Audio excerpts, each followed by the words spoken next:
I never liked therapy. That's probably the first thing you need to know. It's not that I think it's bad or useless, far from it. I just always figured if two people are together long enough, they're bound to hit rough patches. You don't need someone with letters after their name to tell you that. But Ashley insisted. And when my wife insists on something, she doesn't say it once. She folds it into conversation like sugar in tea, until it's sweet enough to make you swallow. It's just, I don't know. Look, she said one night while we were sitting on the couch, post-dinner, the Netflix menu idle in front of us. I feel like we've grown distant. Like there's this disconnect. Disconnect. She said it like it was a new word she'd just learned. Polished it off before handing it to me like a diagnosis. I looked at her, waiting for the punchline. But she was serious. I thought we were doing fine, I said. I mean, we've both been working a lot. Things have been hectic, sure. But that's life, isn't it? Her eyes didn't move from mine. There was something behind them, tiredness maybe, but not the usual kind. Something more complicated. I just think talking to someone might help, she said, gently. Please. And that was that. We live in a big city, the kind where you can disappear for months in the same apartment with someone and call it normal. Especially after the pandemic. It left us all a little frayed, I think. A little lonelier than we'd like to admit. Our building is one of those old brick ones tucked in between two glass towers, built back when radiators clanged and windows didn't quite shut all the way. We'd moved in during lockdown. A two-bedroom unit, corner of 8th and Archer, with a view of a dog park that always smelled faintly of rain and mud. Things had been good, at first. We made banana bread, played trivia games. She cut my hair once, laughed so hard when she messed up the back that we both nearly cried. It felt like a second honeymoon. But then time kept going.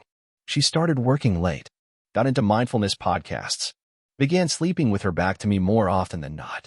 I chalked it up to stress. We were all just doing our best, right? Still, I agreed to the therapy. Call it a peace offering. Or maybe a test. The therapist was a woman named Dr. Ellie Hahn. Early 40s, warm voice, big circular glasses. She wore soft sweaters and had a bookshelf behind her with titles like The Conscious Couple and Relational Alchemy. She smiled when we walked in, like she already knew us. This is a space for healing, she said during the first session. A place where we leave judgment at the door. I didn't say much that first time. Ashley did most of the talking. She talked about how she felt unheard, how I'd stopped paying attention, how she'd been lonely, even when I was sitting right there. It hurt, yeah, but I didn't argue. That's the thing about therapy. You're supposed to listen. That's what everyone tells you. Just listen. So I did. We went back every Tuesday for the next 5 weeks. Same time, same couch, same tea on the corner table. Ashley seemed more relaxed every time we left, like something had been lifted off her shoulders. I should have felt good about that, but I didn't. I couldn't put my finger on it, but something was off. It wasn't what she said, it was what she didn't. There were moments where her eyes darted toward Dr. Hahn just a little too long, or when she'd fall silent, as if editing herself mid-thought. One night after session 4, I asked her if she felt like the therapy was helping. Yeah, she said, slowly. I feel like I'm finally figuring things out. What things? She hesitated. Just me. Us. She smiled after that, a tight, polite thing, and kissed me on the cheek before heading into the bedroom. The kind of kiss you give your uncle at a family reunion. That was the night I started going back over old texts. Her calendar. Her emails. Nothing obvious jumped out. No late-night messages. No strange receipts. Just that creeping sense in my gut. The kind that whispers, you're being played. It was session 6 when the shift happened. We arrived early. Too early. Dr. Hahn wasn't even in the room yet. Her assistant told us she was finishing a phone call and would be right with us. Ashley excused herself to the restroom. And there I was, alone. In the room. Just me and the therapist's books and throw pillows. And that's when I saw the notebook. It wasn't a big thing. Just a slim black Moleskine, left face down on her desk. I shouldn't have touched it. But I did. Something about the way it was left there, half off the corner, like someone had placed it in a rush. I flipped it over. Most of it was blank. But on the back page, scribbled hastily in pencil, were just 5 words. Her guild over, M. I stared at it for a long time. The writing wasn't mine. It wasn't Ashley's. It was unmistakably Dr. Hahn's. M. Our therapist's name was Ellie Hahn. No middle initial. No assistant named M. No one in our lives, as far as I knew, that she referred to by that letter. But Ashley? She had a coworker once named Mark, a marketing consultant. Tall, easy smile. They worked on a launch campaign together last year. Late hours. Business dinners. I didn't like him, but I never had a reason to bring it up. Until now. I put the notebook back exactly where I found it. Not a page bent. Not a crease left behind. Ashley walked in a few minutes later, smile on her face, like nothing in the world was wrong. She sat beside me, took my hand, said, "You okay?" "Yeah," I said, voice even. Just a little tired. But I wasn't tired. I was wide awake. And I was done listening. I didn't sleep much after that sixth session. Laying in bed next to Ashley that night, her back turned to me like it usually was these days. I stared at the ceiling and thought about 5 words in faded pencil. Her guilt over him. Funny how something so small, not even a sentence, just a scribble at the bottom of a page, could make you start questioning your whole life. Could make you see patterns you hadn't noticed before. Or maybe didn't want to notice. I thought about the time Ashley canceled our anniversary dinner last year, claiming a deadline at work. The same week she'd been working on that big campaign with Mark. I thought about how she stopped leaving her phone face up on the kitchen counter. About how she suddenly started locking her screen with a code. Not that I ever tried to look, but she used to leave it unlocked all the time, didn't she? And then I thought about therapy. About how she was the one who suggested it. No, not suggested. Urged. Like it was an emergency. Like our marriage had a leak in the hall and only she could hear the water rushing in. But I didn't feel broken. I hadn't felt disconnected, not until she told me we were. And somehow, ever since we started therapy, she seemed lighter. Happier. More at peace. While I was the one sitting up at night now, scanning memories like crime scene photos. I had a theory, and it was starting to take shape. That weekend, I told Ashley I was going to see a buddy from work. Just beers, nothing major, I said. She nodded from across the room. She was painting her nails, one leg folded underneath her, the other propped up on the ottoman. Tell Jack I said hi. Jack didn't exist. I wasn't going out for beers. I was going to find him. I started at her LinkedIn. Mark Jennings. There he was, still listed as a marketing consultant, freelance now. Same guy I remembered. Slick haircut. Always had a joke ready. He was the type of guy who made everyone feel like they were the most interesting person in the room. The kind of man people either wanted to be or wanted to be with. Ashley had mentioned him once or twice after their campaign ended. Said he'd moved on to another firm. They didn't keep in touch, supposedly. Just worked well together. I found his professional website. And on it, listed under the contact section, was a mailing address. A condo in Midtown. I drove out there. Just to see. Not to confront. Not yet. I parked across the street and watched. Maybe an hour passed before he emerged, tall, broad-shouldered, coffee in one hand, phone in the other. He was laughing at something. Someone was on the other end of that call. Maybe her. I snapped a photo from my car. Just for reference. I didn't know what I was doing yet, but I knew I wasn't imagining things anymore. By the following Tuesday, I had made up my mind. I wasn't going to confront Ashley yet. That never works. Corner a liar and all they do is spin better lies. I needed something better. I started watching Dr. Han too. I figured if M wasn't Mark, and part of me still hoped he wasn't, maybe it was someone in the therapist's orbit. A partner. A colleague. I went to our next session early again, feigning interest in some breathing exercises. But I wasn't there to breathe. I waited in the lobby. Watched who came in and out. Took mental notes. About 10 minutes before our appointment, a man walked in. Mid-40s, silver streak in his hair, clean-cut suit, no ring. He nodded to the receptionist and disappeared into the side hallway. Didn't say a word. But when I asked afterward, pretending to be curious, the receptionist smiled and said, "Oh, that's Dr. Han's husband. He sometimes picks her up when she's had a long day." My ears rang. A husband. No ring. Name? Michael. I swear the hair stood up on the back of my neck. M. Her guilt over M. But whose guilt? That question looped through my head like a skipping record. The idea twisted in on itself. Could it be? Would it even make sense? Therapists have codes, ethics, boundaries. And yet, therapists are human too. And my wife? She was no longer the person I thought I married. She was someone else now. Someone who smiled too much after those sessions. Who came home and took long showers and hummed quietly to herself like she was finally at peace. I knew what I had to do. That night, I made a few calls. Found an old acquaintance from college, Dana, who had gone into psychology. Licensed therapist now, working mostly with couples. I asked her if she'd help me with something unusual. Is this legal? She asked, half joking. Very, I said. It's just a surprise session. Who's the surprise for? My wife. And her therapist. There was a long silence on the other end. Then, you have one shot at this, Luke. Don't blow it. The setup took a week. I had to be precise. I told Ashley I had a surprise, something for our relationship. I booked us a bonus session next Friday, I said. Just thought we could get some extra clarity. It's not with Dr. Hahn. Just someone new. A fresh set of eyes. She hesitated. Why? I thought things were getting better. Exactly, I said. So let's keep the momentum going. She agreed. Smiled even. God help me. I almost believed her for a second. The day arrived. The office Dana rented was pristine. All soft whites and muted earth tones. The smell of eucalyptus in the air. She played it perfectly, friendly, professional, warm. Ashley was a little tense when we walked in. You didn't tell me who this was with, she said under her breath. Thought it'd be a nice surprise, I said. She nodded slowly. Right. Dana introduced herself, offered tea, small talk. Then she said, I'd like to invite someone else in, if that's okay. He's familiar with your case. Part of a clinical consultation process. We find it helps sometimes to have two perspectives. Ashley blinked. What? But before she could finish, the door opened. And in walked Michael, Dr. Ellie Hahn's husband. He didn't look confused. Just solemn. Quiet. He looked right at Ashley. And her face, dear God, her face told me everything I needed to know. She went pale. Lips parted. Eyes wide like she'd seen a ghost. Then she whispered, just barely audible. You weren't supposed to know. Michael sat down beside Dana, without saying a word. And I finally spoke. I read the note. I said. The one in the black notebook.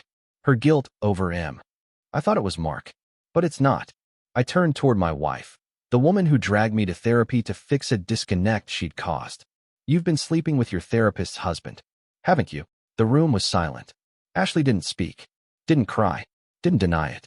She just looked down at her hands like a child caught stealing. And then Michael stood up. I think that's all I needed, he said. Thank you. I rose too. Looked at Dana. Nodded. Then I turned back to Ashley. This woman I had shared a bed, a life, a future with, and said, This is your healing space, right? She looked up, eyes glassy. Then heal in it. And with that, Michael and I walked out together. When the door shut behind us, neither Michael nor I said a word. We didn't have to. The quiet was louder than anything we could have said in that moment. The sun was starting to go down, casting those long shadows across the sidewalk as we walked down the block, side by side, like two men coming from the same funeral. In a way, we were. Only this one didn't have a casket or a eulogy, just wreckage. About halfway down the street, he stopped. She told me she was seeing someone, he said finally, looking straight ahead. But I never imagined it'd be a client's wife. I looked at him. How long? He let out a dry laugh. Does it matter? I didn't answer. About 4 months, he said. Off and on. I guess she told me more than she told you. Or maybe less. Did you know who I was? I asked. Michael shook his head. She never told me your name. I never asked hers. That was kind of the deal. We never talked about our real lives. Just met, pretended the rest didn't exist. Until it didn't, I muttered. He turned to me then. I'm sorry. I know that's useless. But I am. I nodded. Not because I forgave him, but because I wasn't sure who I was more angry at anymore. Him? Her? Myself? It was all starting to blur. The drive home was quiet. No music. No thoughts, even. Just the sound of tires on pavement and the distant hum of city noise trying to seep in. When I got to the apartment, Ashley's coat was still hanging on the hook by the door. I sat in the living room for a long while, staring at it like it might vanish if I waited long enough. Part of me thought she wouldn't come back, that she'd be too ashamed, too embarrassed, or just too far gone to bother. But around 8:17 that night, the lock turned. I didn't get up. Ashley stepped inside quietly, the way you do when you don't know what you'll find on the other side of the door. Her eyes flicked to me in the dark. She didn't turn the lights on. Luke, she said, barely above a whisper. I didn't respond. I didn't want it to happen like this. Still, I said nothing.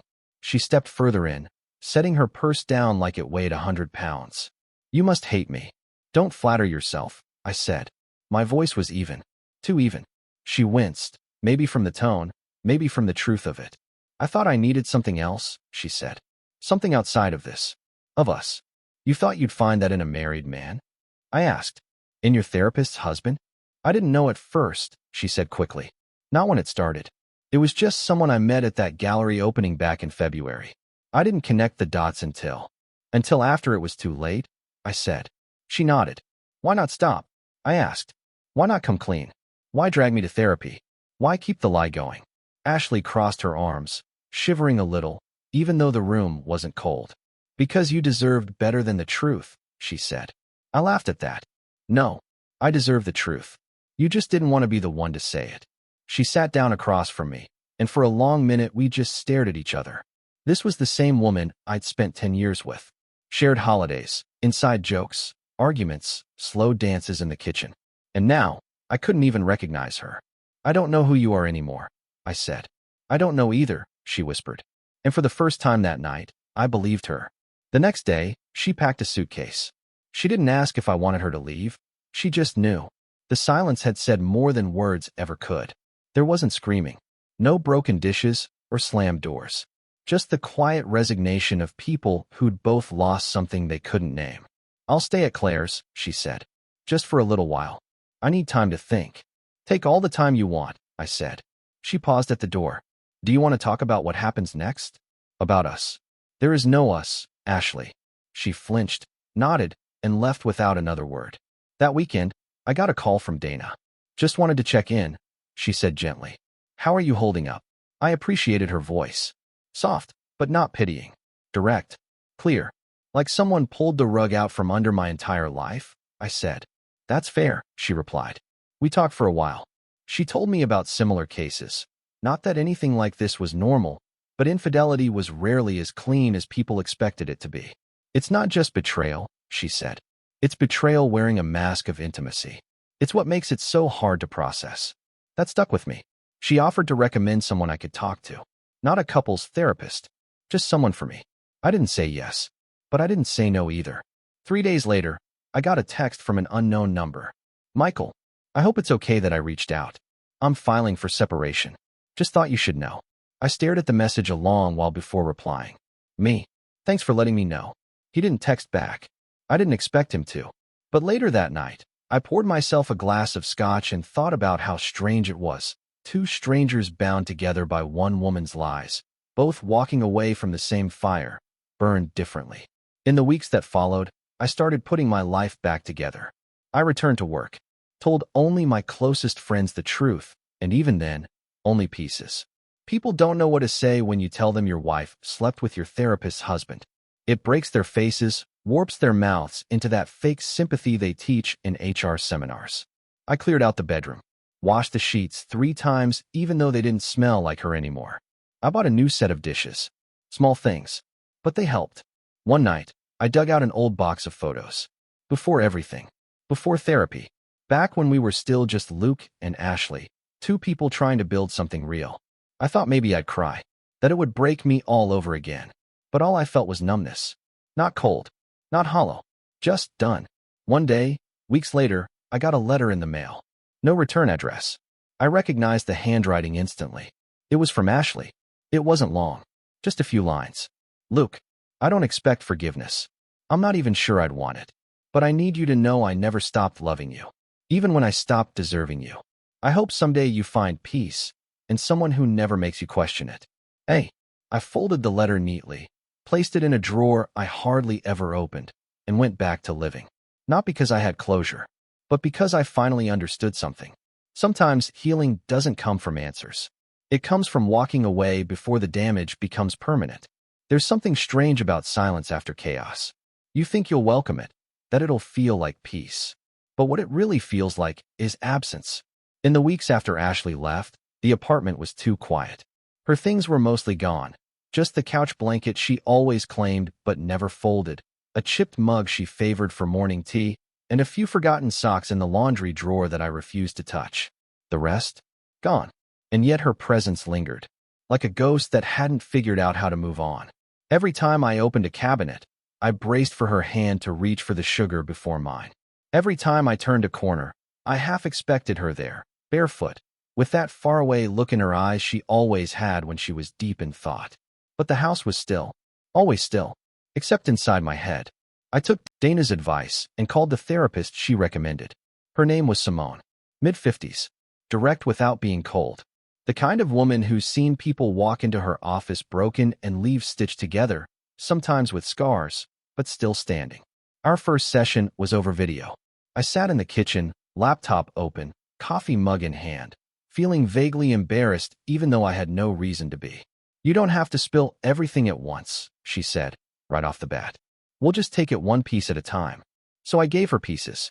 The sanitized ones at first. We grew apart. There was an affair. I found out in a weird way. She nodded through it all. But I didn't tell her the real part. Not yet. That my wife had been sleeping with our therapist's husband. That I'd staged a trap to expose it. That the notebook, the note, the lie, it had changed everything I thought I knew about people. About marriage. About love. I wasn't ready to say it out loud again. Not to a stranger. Not even to myself, most days. Sleep came and went in fragments. I'd crash hard for 4 hours, then bolt upright at 3:42 a.m. sharp, for no reason at all. I'd lay there, watching the ceiling, replaying scenes I didn't even know were recorded in my brain. That time Ashley came home late, claimed she'd been catching up with coworkers, but her lipstick was smudged, and she reeked of a cologne I didn't recognize. That time I found a text from E, which she quickly explained away as Erica from Pilates.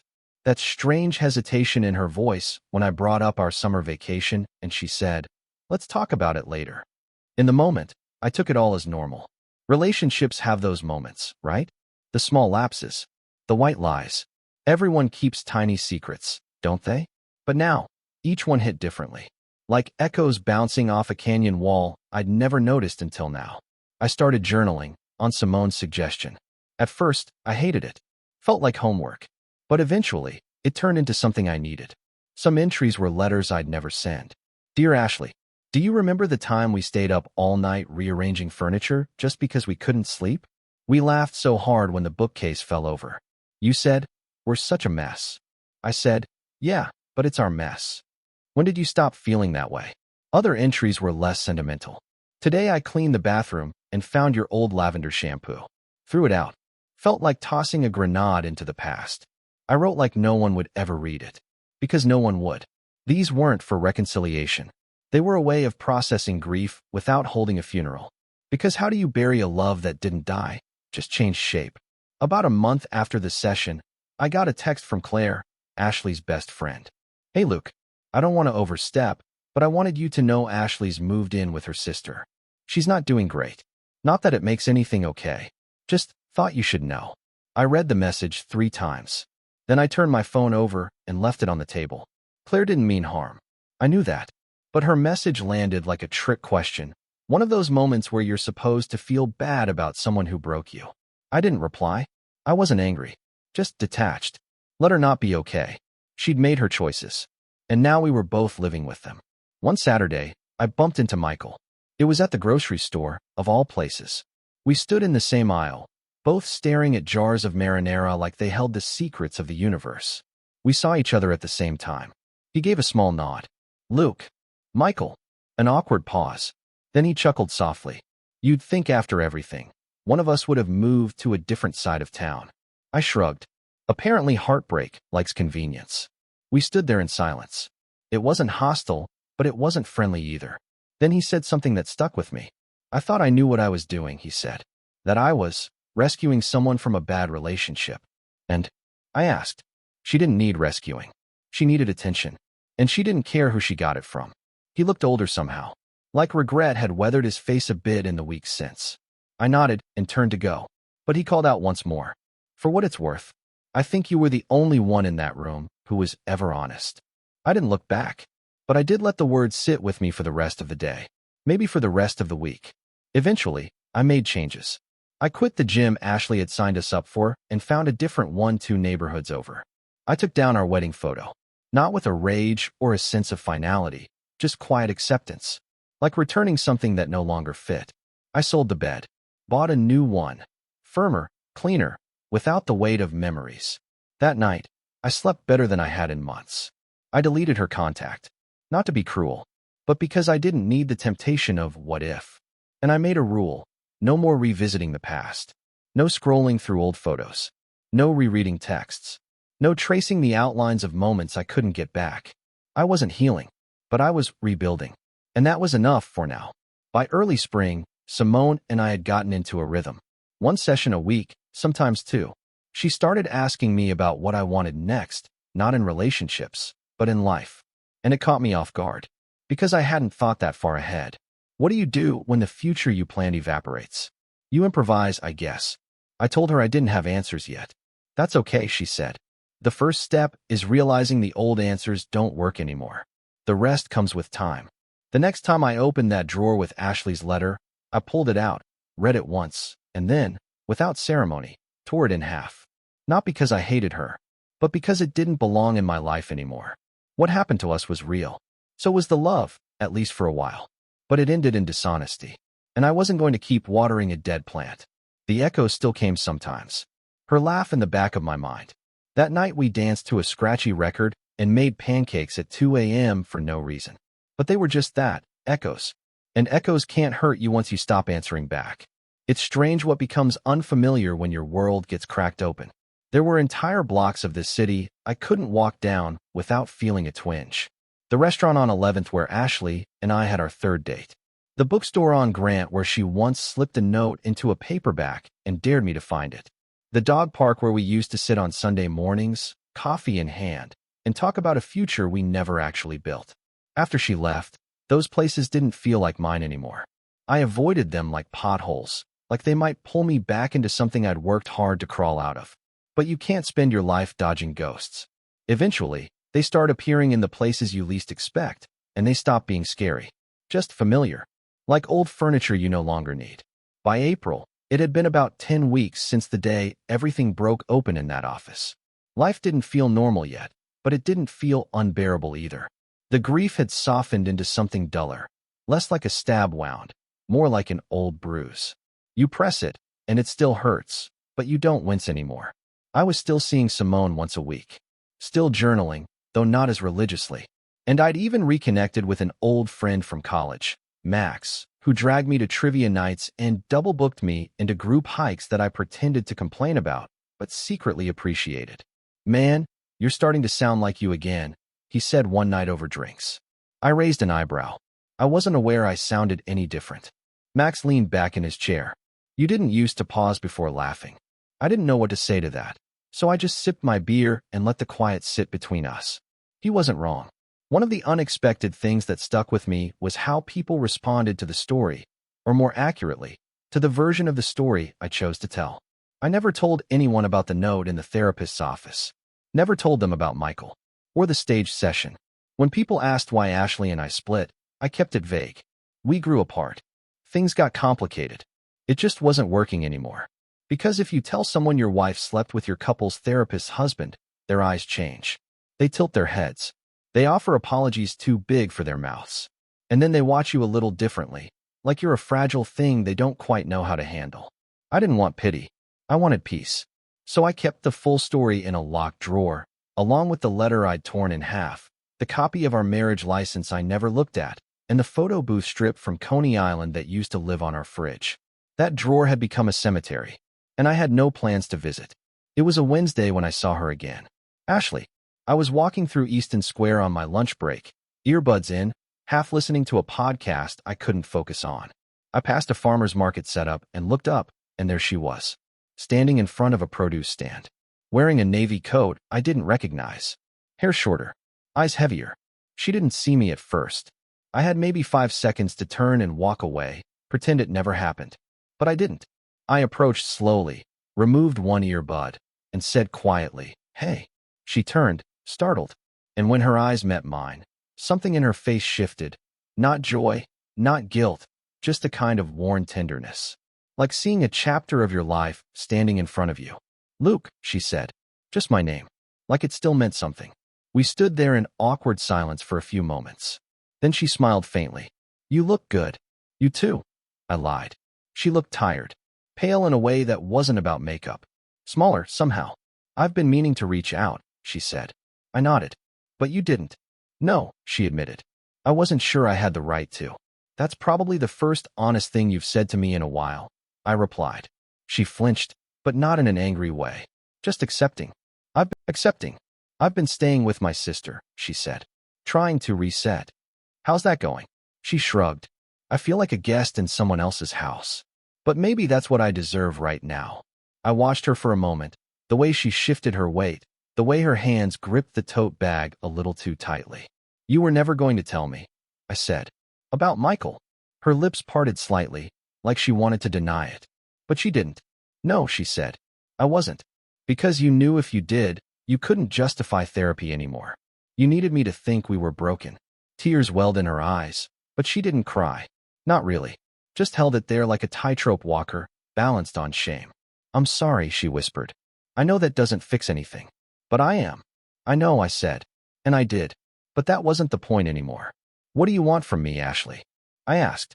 This right now, bumping into each other. What's the end game? No end game, she said quickly. I swear. I just saw you and wanted to say I'm glad you're okay. That sat between us for a moment. I am, I said. And for the first time, I meant it. That night, I told Simone about the encounter. How did it feel, she asked. Like walking past a fire you barely escaped, I said. You remember the heat. But you don't need to run anymore. Simone smiled. That's progress, Luke. I still get angry, I admitted. You're allowed to. I still wonder if any of it was ever real. She nodded. And what's your answer to that? I paused, then said, I think love can be real even if it ends in lies. That's what makes it so painful. Simone leaned forward slightly. And does that mean you can love again? I hesitated. Then, I think it means I have to learn how. I started dating again, slowly, clumsily, awkwardly. Mostly coffee dates. 2 dinners. A failed movie night with a woman who talked through the entire first act. Nothing stuck. But that wasn't the goal. The goal was remembering I was still out there. Still possible. I even went back to the dog park. Alone at first. Just to sit. Then, eventually, with a borrowed beagle from a shelter that offered weekend foster programs. It felt good. Real. Present. One afternoon, I stopped by my building's leasing office. Thinking of relocating? The woman behind the desk asked. Not yet, I said. Just wondering what's out there. Because maybe someday, the apartment wouldn't be mine anymore. Maybe the city wouldn't be either. But for now, I wasn't running. For now, I was rebuilding. And for the first time in a long while, that was enough. I never went back to Dr. Han's office. Not formally.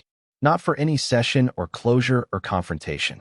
But one morning in May, long after the leaves had come back to the trees and the city had shaken off its winter gray, I found myself parked outside her building. Same rust-colored brick. Same crooked stairs. Same brass door handle I'd touched every Tuesday afternoon like clockwork. It wasn't nostalgia that brought me there. It was something quieter. Quieter, but heavier. I'd been dreaming again. Not nightmares, not exactly. More like rewinds. Flashes of the waiting room. Ashley's hand on my knee. The peppermint tea they always offered. Always lukewarm. And the notebook. Always the notebook. I don't know why it stuck with me. That slim little moleskine with the frayed spine and the pencil scrawl that changed everything. Her guilt over M. 5 words that reshaped my reality. I kept asking myself, who wrote it down? Ellie? Or had Ashley scribbled it during a moment of anxious panic? Why keep it? Why write it there on the last page? Why not tear it out? I never did get an answer. And I stopped expecting one. But even months later, that single sentence still echoed like a loose floorboard underfoot. You don't expect the truth to come to you as a whisper. But this one did. I never told Simone that I drove there. I wasn't proud of it. Wasn't ashamed either. I just sat in my car, window cracked, letting the hum of the street wrap around me like an old blanket. People came and went from the building. A delivery guy. A young couple holding hands. A man in a blue suit who looked exactly like me 3 years ago. Confident, distracted, unaware. At one point, I saw Dr. Han herself walk out. She looked smaller than I remembered.